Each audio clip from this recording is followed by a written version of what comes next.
शनिदेव और उनकी दृष्टि का रहस्य बहुत समय पहले सूर्यदेव और उनकी पत्नी छाया के पुत्र के रूप में शनिदेव का जन्म हुआ।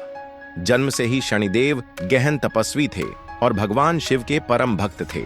उनकी कठोर तपस्या और गंभीर स्वभाव के कारण उनकी दृष्टि में गहरी शक्ति आ गई थी। एक बार जब शनिदेव अपनी पत्नी के साथ थे तो उनकी पत्नी ने उनसे अनुरोध किया कि वे उनकी ओर ध्यान दें, लेकिन शनिदेव तपस्या में लीन थे और उन्होंने पत्नी की ओर नहीं देखा।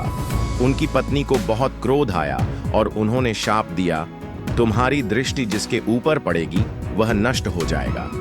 जब शनिदेव को इस शाप का आभास हुआ तो उन्होंने अपनी शक्ति को नियंत्रित करने का प्रण लिया।